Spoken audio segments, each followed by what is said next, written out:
الحمد للہ نحمده ونصلي على رسوله الكريم اما بعد۔ پچھلے درس میں اس بات کی وضاحت کی گئی تھی کہ پہلی تکبیر کے علاوہ یعنی اللہ اکبر کہہ کر جب ہم نماز میں داخل ہوتے ہیں اس کے علاوہ جتنی تکبیرات آتی ہیں وہ ساری تکبیرات کب کہیں جائیں گی وہ بتایا گیا تھا کہ وہ تکبیرۃ الانتقال کہلاتی ہے، یعنی ایک حالت سے دوسری حالت پہ جب جاتا ہے جب وہ کہی جائیں گی، اس کا جو وقت ہے اسی وقت میں اسے ادا کیا جائے گا۔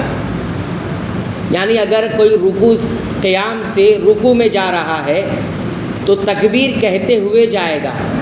نہ تو قیام کی حالت میں وہ تکبیر کہنا ہے، نہ تو رکوع کی حالت میں جا کر تکبیر کہنا ہے، بلکہ قیام سے رکوع میں آ رہا ہے تبھی اس تکبیر کو ادا کرنا ہے، یہ وضاحت کی گئی تھی۔ اسی طرح جو پہلی تکبیر ہے جسے کہہ کر انسان نماز میں داخل ہوتا ہے، جس کو تکبیرۃ الاحرام کہتے ہیں، اس کا مسئلہ علماء نے یہ بیان کیا ہے کہ وہ تکبیر نیت باندھ کر بھی کہی جا سکتی ہے، اور نیت باندھتے وقت یعنی جو ہاتھ ہم رکھتے ہیں سینے پر جب ہاتھ باندھتے وقت تو اس وقت بھی کہی جا سکتی ہے، اور اسی طرح کہہ لیا جائے اس کے بعد نیت باندھ لیا جائے، یعنی ہاتھ باندھ دیا جائے تو بھی وہ نیت باندھنے کا مطلب ہمارے یہاں کیا سمجھا جاتا ہے؟ ہاتھ باندھ لینا۔ تو نیت باندھنا کچھ نہیں ہوتا ہے بلکہ ہاتھ باندھنا ہوتا ہے، نیت کرنا ہوتا ہے جو دل کے ارادے میں ہوتا ہے، اور وہ عبادت سے معاً پہلے ہوتا ہے، بہت پہلے بھی نہیں ہونا چاہیے اور عبادت کے ابتدا میں بھی نہیں ہونا چاہیے۔ جو نیت کرنا ہوتا ہے وہ عبادت سے تھوڑا پہلے ہونا چاہیے تاکہ انسان کی نیت برقرار رہے۔ تو اصل ہوتا کیا ہے؟ ہاتھ باندھنا۔ تو پہلی جو تکبیر ہے اس کے بارے میں علماء نے تینوں اجازت دی ہے، یعنی آپ پہلے اللہ اکبر کہہ دیں پھر نیت باندھ لیں جائز ہے، اور اسی طرح ہاتھ باندھ لیں پھر اللہ اکبر کرے تو بھی جائز ہوگا، اور ایک ساتھ کرے اللہ اکبر کہتے ہوئے ہاتھ باندھ لے تو بھی جائز ہوگا۔ یہ پہلی تکبیر کے بارے میں۔ لیکن اس کے علاوہ جتنی تکبیرات ہے وہ تکبیرات کا وقت کب ہے؟ جب انسان ایک حالت سے دوسری حالت میں جا رہا ہے اسی درمیان اس کا وقت ہے، نہ تو پہلے رکن میں اس کا وقت ہے اور نہ دوسرے رکن میں جا کر اس کا وقت ہے۔ میں نے مثال سے آپ کو بتایا۔ اسی طرح اس پہلی تکبیر کے ساتھ جو دوسری تکبیرات ہیں اس میں جو ہاتھ اٹھانے والا مسئلہ ہے وہ بھی تکبیر کے ساتھ ہوگا، کیونکہ ہم نے بتایا کہ وہ ایک حالت سے دوسری حالت کی طرف جانے کا مرحلہ ہے، لہٰذا رفع الیدین یعنی ہاتھ اٹھانا بھی اسی وقت ہوگا جب تکبیر کہی جا رہی ہے۔ اس سلسلے میں ہمارے سامنے جو روایت ہے صحیح بخاری کی 735 نمبر کی حدیث ہے، عبداللہ ابن عمر رضی اللہ تعالیٰ عنہ اس حدیث کے راوی ہے، وہ فرماتے ہیں کہ اللہ کے رسول صلی اللہ علیہ وسلم اپنے ہاتھوں کو بلند کرتے تھے اپنے کندھوں تک جب نماز کی ابتدا کرتے تھے، شروعات کرتے تھے، لیکن جب آپ رکوع کے لیے تکبیر کہتے تھے تب آپ جو ہے اپنے ہاتھ کو اٹھایا کرتے تھے۔ تو علماء نے اس جملے سے اور اس ٹکڑے سے حدیث کی یہ بتایا کہ رکوع کے لیے جب آپ تکبیر کہہ رہے ہیں، رکوع کے لیے جا رہے ہیں، تب بھی آپ تکبیر کے ساتھ ہی اٹھائیں گے، اور منتقل ہوتے وقت وہ پوری تکبیر مکمل کر لیں گے، یعنی اللہ اکبر کہنے کا جو مرحلہ ہے وہ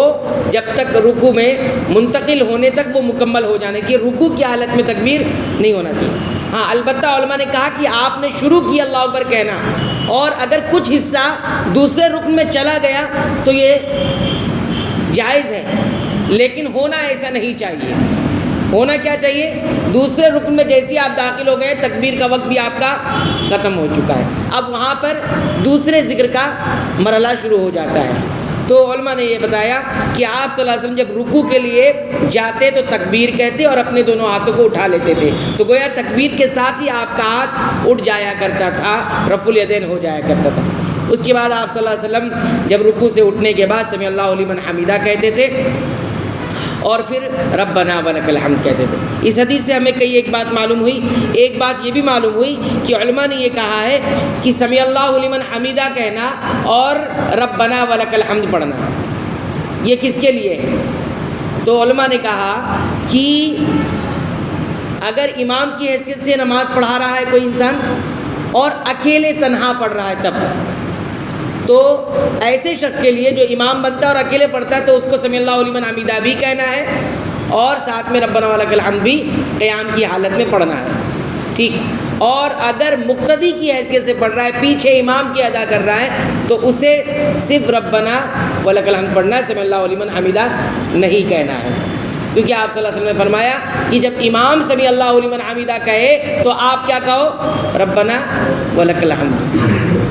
ربنا ولک الحمد کے جتنے صیغے تھے، 5 صیغے تھے، ہم نے آپ کو تفصیل سے بتایا کہ اس میں سے کوئی ایک اختیار کیا جا سکتا ہے، تو یہ بات بھی اس حدیث سے ہمیں معلوم ہوتی ہے۔ تو یہ 2 مسئلے کی وضاحت تھی جو آپ حضرات کی خدمت میں رکھی گئی ہے۔ اگلے درس میں ہم دیکھیں گے کہ رکوع میں کون کون سے اذکار ہمیں کرنے ہیں، رکوع میں کون کون سا ذکر کرنا ہے۔ ایک ذکر عام طور سے ہم کو معلوم ہے، سبحان ربی العظیم، اس کے علاوہ بھی سنت سے ثابت ہے، تو اس کو بھی ہم دیکھیں گے تاکہ اس کا بھی اہتمام کر کے ہم سنتوں کو زندہ کرنے والے اور سنتوں پر عمل کرنے والے بن جائیں۔ بہرحال یہ 2 مسئلے کی وضاحت تھی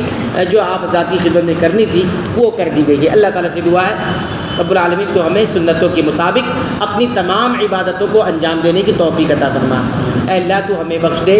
ہمارے والدین کو بخش دے، تمام مسلمانوں کو، مومنوں کو، تمام اہل توحید کو رب العالمین بخش دے، آمین۔